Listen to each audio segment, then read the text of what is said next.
Traders, how are you? With Marcello. Today we're doing the recap of what happened in the markets last week. We have cyber attacks now going on with food companies. We have food companies saying that they're going to continue increasing the prices because it's hurting their bottom line. We also have an absolutely egregious hazmat situation, hazardous materials situation all over the United States, and some conspiracy theories that we need to talk about.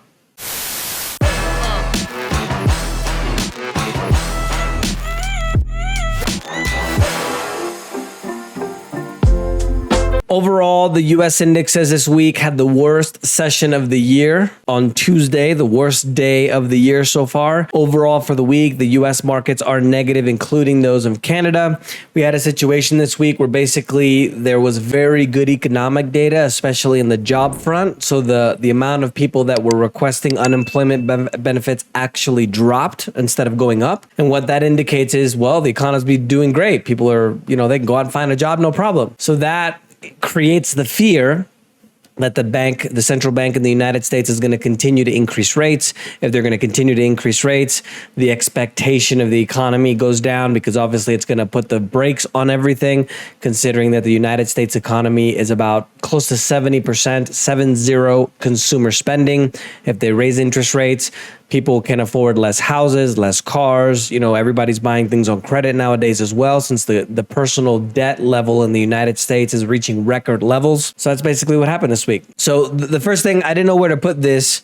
Maybe I'll start a new, since it seems that we're having a toxic situation every other week now.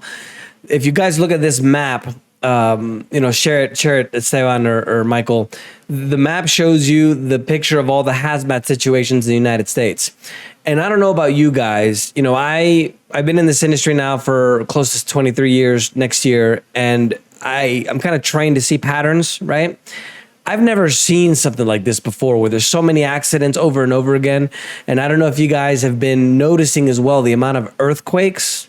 Have you guys been noticing that they've kind of been increasing, volcanoes going off? They don't show that as much on the mainstream media, but something just doesn't seem right. And speaking of not seeming right, there's a local farmer that sounded the alarm in the city of East Palestine, Ohio, where that toxic plume of air happened after the train derailment with that toxic material. They being the government, launched what's called the My ID emergency service to surveil biometrics 1 week before the Ohio train derailment. So this farmer is saying, hey, wait a second. Why did you just start this service right before the actual accident happened? I mean, it's kind of questionable, isn't it? And on top of that, speaking of conspiracies, the Biden regime is negotiating a legally binding agreement to give the World Health Organization full authority over the U.S. pandemic policies. No Senate or Congress approval needed because they did such a great job last time. Overseas market news, the European markets were mostly lower. The Latin American markets were mostly lower as well. Africa and the Middle East, South Africa and Saudi Arabia were the biggest losers there. And in the far, far east, we have another week where the Hang Seng was the biggest loser of all in the far, far east. Most of those markets were negative. Bitcoin and other cryptocurrency news. Sam Bankman-Fried was charged with conspiracy to make unlawful political donations and defraud federal election commissions. The SEC and the New York's top financial regulatory agency is opposing the purchase of Voyager of $1 billion by Binance. So they're basically saying that Voyager may have unregistered offices in the United States, which violates the law, and also the sale of securities, unregistered securities, which is illegal in the United States as well. So basically, you can see that the regulation is starting to get a little bit more strict when it comes to the crypto space. Overall, for the week, Bitcoin was also lower. It went down 6.18%. Again, I accidentally deleted the final price, so you guys will have to, sorry about that. I'll make sure I won't do that next week. But it started at about 24,500 and it went down 6.18%, if you guys can do the math in your head. Commodities, Dole Food Company had a cyber attack where it stopped all of their North American production. They just shut it down. And remember that the WEF, the World Economic Forum, was predicting that there's going to be a massive global cyber attack. So looks like that's getting on its way. Remember that Dole Food is one of the largest producers of fruit and vegetables in the world. And speaking of food companies, Nestle, which is the world's largest food corporation, said that prices of staple items are going to continue to grow in 2023. They increased prices by 8.2% last year, but this wasn't enough to offset their own costs, and it substantially dented their profits. Wow. Chinese rushing to sign new long-term liquefied natural gas deals to let them control the global market. Right now, they control about 15% of the global market, but they are trying to continue to increase that market share because basically what they do is they buy it and then they resell it to the highest bidder and they make money in the middle. Like everything is usual nowadays, China is going to run the world probably in a few years. U.S. crude and Brent. U.S. crude was down 0.02% to 76.32. Brent, which is the international oil, went up 0.19% to 83.16. Gold prices ended in their fifth week in negative territory. This has to do with the fact that we have persistent inflation and also what I mentioned to you guys about the jobs report and the expectation with the interest rates. If the jobs report came out great and there's less people that are requesting unemployment benefits, and on top of that, we have a situation where inflation, remember, went up, it didn't go down. There's a lot higher likelihood that the central bank in the United States is going to increase rates, which means that more people are going to buy the dollar, which increases the value of the dollar, which means that everything that's listed in dollars actually goes down, being a lot of commodities like gold, silver, oil, etc. Gold for the week went down 1.71% to 1812. Silver went down over 4.5% to 2086. And in financial and banking news, Discover, the credit card company, if you guys don't know what that is internationally, it's very similar to Visa and MasterCard. They're going to begin tracking purchases at gun retailers starting in April. And they're also having to report that they're going to have the double amount of charge-offs in 2023 that they had in 2022, meaning that consumers can't pay back the debts that they racked up. So they have to just forgive the debt. They sell it to these other collection agencies. And that's hitting a multi-year high and hitting the U.S. consumer. Obviously, the inflation is hitting people really, really hard. Tax refund season is off to a low start. The total payments are down 30% from the 2017 to 2019 average. This hits the consumer a lot as well because a lot of people use that money to go out and buy things. They're probably going out to buy food at this point because it's so expensive. And remember that the economy in the U.S., this is an important number because just like the spending in Christmas or Thanksgiving is important, these refunds, normally people go out and spend money on on holidays and TVs, and they go out and buy things. And the economy in the United States is almost 70% consumer spending. Emojis now mean financial advice. There was a lawsuit where the rocket ship emoji, the stock chart emoji, and the money bags emoji can be financial advice, considering that it's considered a financial return on investment. But the senators and Congress people, they can do insider trading all they want. But you, don't be posting poop emojis because it's financial advice. Inflation in Australia went up 32-year high to 7.8%. They raised the rates, the central bank, to a decade high of 3.35%.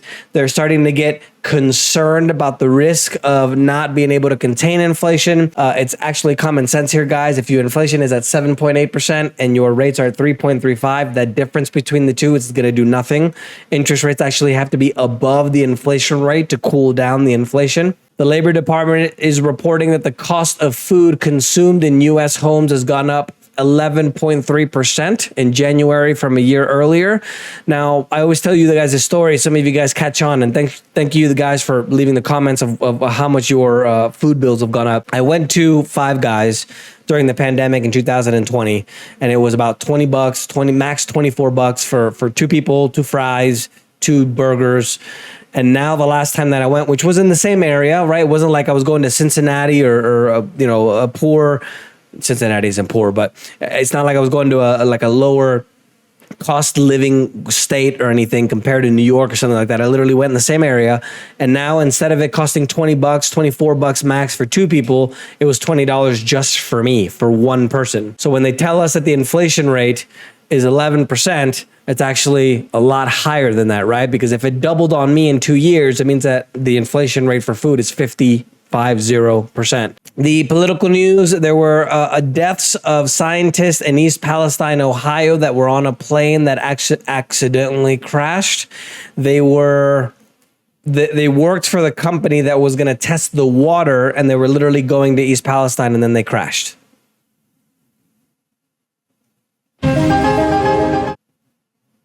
And in addition to that, Florida Surgeon General Joseph Ladapo is sounding the alarm about a 4,400, that means a 4,400% increase in the life-threatening conditions reported in what's called the VAERS.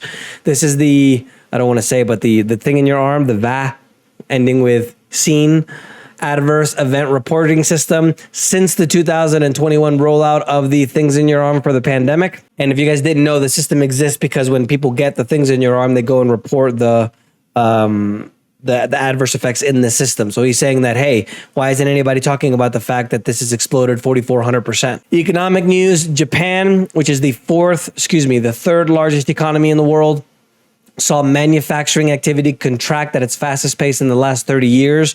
Remember, they manufacture a ton of things like cars and electronics and all those kind of things. Their export orders as well have decreased since the same level as July 2020. So that tells you a lot about how the economy is actually doing. Singapore, which is another manufacturing hub, their output decreased 2.7% in January on an annualized basis. And the Labor Department said that the number of Americans filing for new claims for unemployment actually dropped by 3,000 people. So that was the number that I was telling you guys before. Corporate news, Home Depot, their shares have plunged over 7% to $295.50. They missed the expectations on the earnings in quarter four, and they're also talking about a slowdown in the future because obviously people don't have any more money to redo their homes and things. Rolls-Royce, if you guys didn't know, they also make engines for airplanes. Their net profit went up by 57%, and they're quoting the 35% increase on the hike of large engine flying hours in civil aerospace. Berkshire Hathaway missed earnings. They went down by 8%. They're saying that it's having to do by the strong dollar in addition to a drop in the profits on the railroads.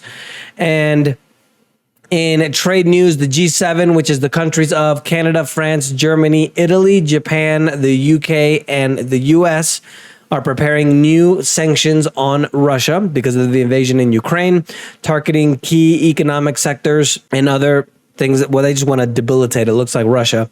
Remember, in my opinion, they were the ones that instigated this war due to the fact that they were trying to, I believe it was 2014, they did a coup for the president. They helped overthrow the government. They put their own puppet in, the US, and then now talking about Ukraine joining NATO. Now imagine if Russia went to Mexico, they overthrew the government, put in their own person that was favoring what they wanted, and then they wanted to put a base literally on the border of the United States. I don't think we would like that either. Technology, the Chinese electric maker NIO is planning to build its first battery plant to make big cylindrical cells like Tesla.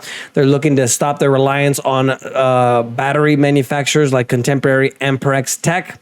Investment news, Russia's war economy is increasingly geared toward making tanks, missiles, ammunition, and planes. The government budget deficit soared by $25 billion, and soon they're going to have to start passing those costs on to their citizens because they're not going to be able to afford to shield them anymore. Most likely going to be in the form of taxes, which is most likely going to debilitate the economy even more.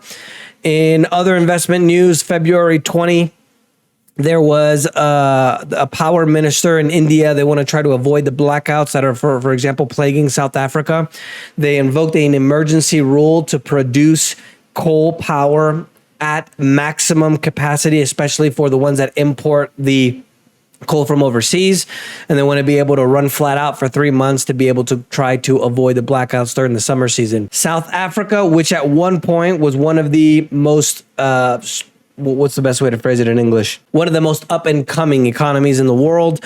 They're having unprecedented level of blackouts. They have literally just rolling blackouts, kind of like Venezuela.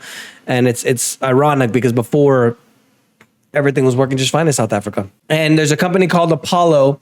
There's a chief economist called Torsten Slok that stated that there's growing concern among investors that the truthfulness or the honesty about the U.S. economic data is actually the truth. As secondary data or econ data is becoming more reliable, it's causing a lot more volatility in the markets. And I'm sure that some of you guys have been seeing that, especially if you guys trade or in the markets at all. International events, Poland is installing anti-tank barriers to their borders with Belarus. I don't think that they would be doing this if they weren't expecting some kind of activity from Russia. If you guys didn't know, there was I believe it was a previous president. It was one of the higher up guys in Russia that talked about how they needed to move the borders of Russia all the way back, significantly back, for example, with Poland. So they might be getting scared that Russia's going to go after them next.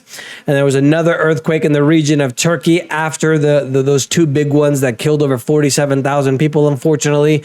There's an incredible video. I think I'll try to share it with my guys so they can show it here, where the earth, literally the asphalt was just opening and closing like that. It was something incredible.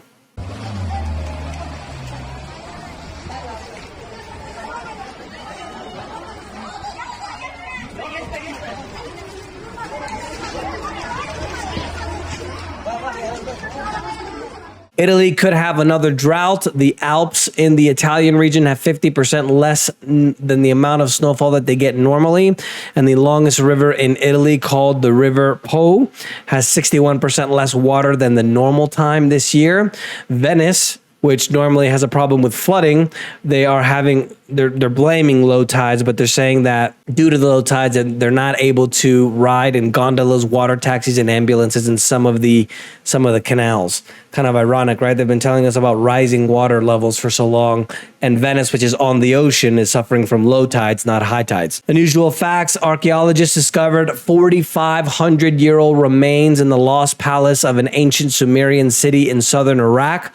They used what's called LiDAR equipment, which is kind of like light radar that allows them to beam kind of different lasers from different aerial like helicopters and things like that, and it shows you what's under the ground without having to excavate anything. They've actually found thousands of structures in the Amazon under the actual trees. If you guys want to see a really interesting show about that, look up on Netflix Ancient Apocalypse by Graham Hancock. It's really good. And there was another derailment of a train, a call from Union Pacific in Stanislaus County, California on Monday morning. Luckily, there was nobody injured. That's the news for this week, guys. Let me know if you guys have any questions. Don't forget to subscribe. Hit me with all your questions with Ask Marcello. And we'll see you next week. And remember, the preppers were right.